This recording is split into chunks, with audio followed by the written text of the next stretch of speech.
just yelling at me, if Trump doesn't apologize right now, the race is over. And I put him on the phone, on the speakerphone, and I said, okay, you're on with Mr. Trump. And he says, you need to apologize. Bill O'Reilly? Sean Hannity. and Hannity says, you need to apologize immediately, the race over. He goes, no. Click. And then we doubled down. And that's what we did every single time controversy happened. We doubled down and came through this. And what Donald Trump did was reminded people that our veterans were dying in Phoenix because they couldn't get the care. And it was unacceptable. And while it's not politically correct to attack Donald Trump, what is even worse is having veterans die waiting for care at the VA. And that was the issue that he raised here, and that's why he doubled down on that issue. He told me, when I introduced him in Bangor, and I did the Indian war whoop for Elizabeth Warren, and I was getting attacked before I even got off the stage, because it was on live TV. And so we were going on the plane back to New York, and I wasn't planning to apologize, because, you know, she's a fake Indian. What do I have to apologize for? DNA, right, exactly. So I was talking to him about it. He says, whatever you do, Howie, don't apologize. I said, I'm not planning to. And he said, you remember a guy named Jimmy the Greek? Remember? Yeah. He said black people couldn't swim, you know? He was working for CBS, and he said Jimmy the Greek was doing okay right up until the moment he apologized. Then they fired him. I'm sure he told you that story, exactly right? And look, this is a man, because of the success that he'd achieved in his life, having no donors, we had to go and court donors because we didn't need their money, didn't have to come up through the system. He could just do what he wanted. And it was completely liberating to be out and being able to talk your mind and say whatever you want, because you don't have to apologize to some wealthy donor. And, you know, if we go through it later, some of the clips in the campaign where little Marco started attacking us and others. That's coming up next. It lasted very briefly. Okay, you've said it. Corey hasn't even seen this, and he sets it up. We had a million little Marcos to choose from, so we decided to go with the water bottle. The famous water.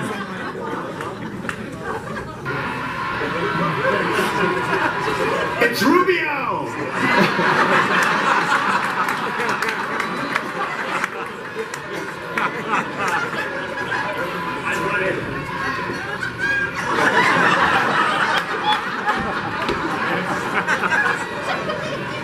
Unbelievable.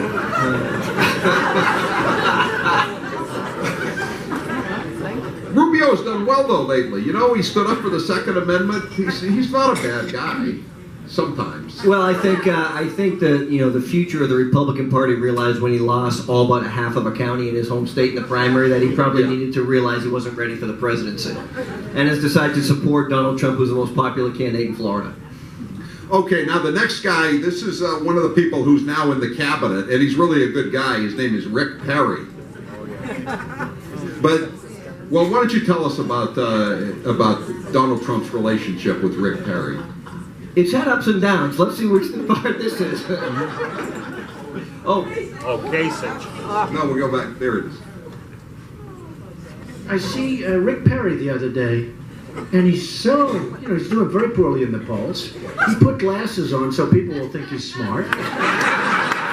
It just doesn't work. That's what I always do. But he's got the glasses, the whole deal. Oh, Trump, huh? I say he did a lousy job at the border. Remember when he dropped out? Trump said, hey, Rick, you can take off the glasses now. He actually, if you remember during the campaign, Trump said that we were going to have an IQ test and Rick wasn't going to pass it to get on the debate stage. So the glasses aren't going to help you, Governor. But he's doing a fine job as a Secretary of Energy, so thank you. And this next guy, John Kasich. 1 for 49, John. Corey was quoted in a story. There was the Kasich, in case you haven't, if you're not from, Al and everybody here from New Hampshire knows this because they bumped into Kasich somewhere. I think he's running a tab at the Red Arrow Diner. And so the New York Times decided to send up a reporter to do a story about it because he thinks he's covered under the same day voter registration. You know, he's going to vote in the next elections. in New Hampshire. So they asked Corey about John Kasich and his plans to run in New Hampshire in 2020. So what'd you say, Corey? Like I called John 1 for 49 John because that's how many primaries he won, and which was his home state, which we actually would have beat him in if we didn't get a phony poll from NBC and the Wall Street Journal right before the election. You're stepping on Trump here. Hold on, before he goes on. But then you said, what did you say his nickname's going to be if he runs in 2020? 0 for 50, John? That's what we call him. 0 for 50. By the way, did you ever see a man eat like this? I'm always working with my son. Little tiny pieces, Baron, little tiny pieces. This guy's shoving pancakes. I never saw anything like it. It's pouring out of his mouth, and the cameras are on him. I don't know. Look, that's not presidential, I can tell you. Not presidential.